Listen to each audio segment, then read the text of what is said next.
இடம்பொருள் நேயர்களுக்கு வணக்கம். ஸோ இப்போ வந்து பார்த்திங்க அப்படின்னா சிறகடிக்க ஆசை சீரியலில் மீனாவை நோகடிக்கிறது எப்படி அப்படிங்கிறதுக்கு இந்த கதையை பேரையே மாற்றிருக்கலாம், மீனாவை நோகடிக்க ஆசைன்னு சொல்லிட்டு. ஆனால் ஏதோ சிறகெல்லாம் அடிப்பாங்க நம்மளும் பார்த்துக்கிட்டே இருக்கோம். கடைசி வரைக்கும் அவங்க வண்டியை வாங்கி கொடுத்தா கூட இந்த வீட்டில் இருக்க எல்லாத்துக்கும் சமைச்சு போடுறதுலேருந்து இந்த வீட்டு அழுக்கு பாத்திரத்தை கழுவி வைக்கிறது, மற்றவங்க துணியை துவைக்கிறதுன்னு எல்லா விஷயத்தையும் செஞ்சுட்டு இருக்காங்க. இதில் இந்த வீட்டில் ஆக்சுவலாக பார்த்திங்கன்னா யாருமே துணி துவைக்கிறது இல்லை. எல்லாரோட துணியுமே இதில் போட்டு மெஷினில் போட்டு காய வைக்கிறது மீனா தான். இன்னொரு பக்கம் அத்தனை பேத்துக்கும் சமைக்கிறது மீனா தான். மீனா ஒரு வேலை எப்பயாச்சும் பண்ண முடியலன்னா கொஞ்சோண்டு ஒர்க்கை மட்டும் விஜயா பண்ணுவாங்க. மற்ற 2 மருமகர்களும் ஒரு துரும்ப கூட கிள்ளி போடுறது கிடையாது. வீட்டை கூட்டுறதுலேருந்து கழுவி பெருக்கிற வரைக்கும் எல்லா விஷயத்தையும் செஞ்சு இதில் வேறு எண்ணெய் எடுத்து வரேன், அதை எடுத்து வரேன், இதை எடுத்து வரேன்னு எல்லா வேலையும் பண்ணிகிட்டு இருக்காங்க. இந்த சமயத்தில் நாளைக்கு என்ன ஆக போகுது, எண்ணெயில் வழுக்கி விட்டு விஜயா விழ, இவங்களும் விழ, அதுக்கப்புறம் மீனாவும் விழ, அப்புறம் தூக்கி விடுறான் பேர் விடின்னு மனோஜும் விழன்னு சொல்லிட்டு ஒரே ஃபில்லர் எபிசோடாக தான் நாளைக்கு எபிசோடு கடக்க போகுது. ஸோ இதுக்கு பிறகு தான் பார்த்திங்க அப்படின்னா அதிரடியான சில திருப்பங்கள்லாம் கதையில் கொண்டு வந்தாகணும். ஏன் அப்படின்னா சீரியல் கொஞ்சம் கொஞ்சமாக ஹைப் குறைய ஆரம்பிக்குது.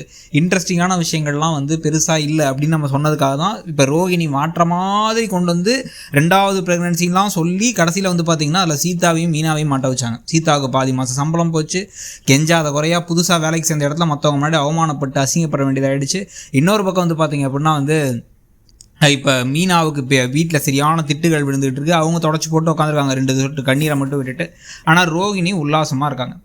இப்போ இந்த சமயத்தில் ரோகிணிக்கு ஒரு பெரிய ஷாக்கை கொடுக்கணும் அப்படின்னா ரோகிணி இப்போ என்ன நினைக்கிறாங்க, தன்னுடைய அம்மாவையும் பிள்ளையும் அங்கே ஊர்லேயே விட்டு வச்சோன்னா முத்து மீனாவும் போயிட்டு பார்த்து வந்துடுவாங்க.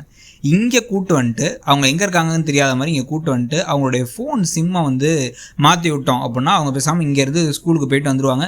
வீட்டிலே இருங்க ஒழுங்கா அப்படின்னு சொல்லிட்டு அப்பப்போ மட்டும் நம்ம இங்கே வெளில கூட்டு போய்க்கலாங்கிறாங்க. இதே மாதிரி தான் பார்த்திங்கன்னா ஆல்ரெடி நம்ம வசீகரன் அப்படிங்கிற இவங்களுடைய ஃபேக் மாமாவாக வந்தார்ல, அவருமே பார்த்திங்க அப்படின்னா அவருடைய கேட்டகரி அப்படி தான். இதே சென்னையில் தான் சுற்றிட்டு இருக்காரு. ஆனால் இன்னும் முத்து கண்ணில் அது வரைக்கும் சிக்கலை, பெரிய ஊருங்கிறதுனால. அதே மாதிரி அவங்களும் சிக்காமல் இருந்துருவாங்கன்னு இவங்க நினச்சிட்டு இருக்காங்க.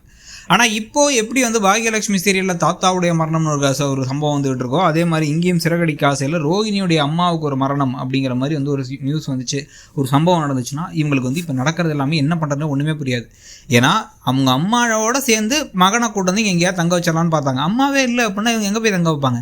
அப்போ வேறு வழி இல்லாமல் வீட்டுக்கு கூட்டணும். வித்யாட்டையே எத்தனை நாள் ஒப்படைச்சிட்டு போக முடியும்? அதுவும் முடியாது. அப்போ என்ன செய்கிறதுன்னு தெரியாமல் ஒரு கதையை விட்டு இல்லை அவங்க அம்மா இறந்துட்டாங்கிறத கூட ஸ்ட்ராட்டஜியாக யூஸ் பண்ணி அதை வச்சு கிறிஷை வீட்டுக்கு முத்துவையும் மீனாவையும் அடாப்ட் பண்ணிட்டு வர வைக்கிற மாதிரி பண்ணிட்டு இவங்க கூட பார்த்துக்கிட்டு, ஆனால் முத்து மீனாவும் இது தெரியாமல் வெகுலிங்களாட்டம் இவங்களை போட்டு வளர்த்துக்கிட்டு நமக்கு இப்போதைக்கு குழந்தைங்க வேணாங்க அப்படிங்கிற மாதிரி லூஸ் தனங்கள்லாம் பண்ண. ஆனால் மனோஜ் ரோகிணியும் குழந்தைக்கு ட்ரை பண்ண. ஆனால் மனோஜுக்கு குழந்தை பிறக்கிறதுக்கான வாய்ப்புகள் குறைவுன்னு ஒரு ட்ராக் வேறு இருக்க மாதிரி இருக்குது. அந்த ட்ராக் வேறு தனியாக ஓடணும், கதை போக வாய்ப்பு இருக்குது. ஸோ அதை பற்றி நீங்கள் நினைக்கிறீங்கிறத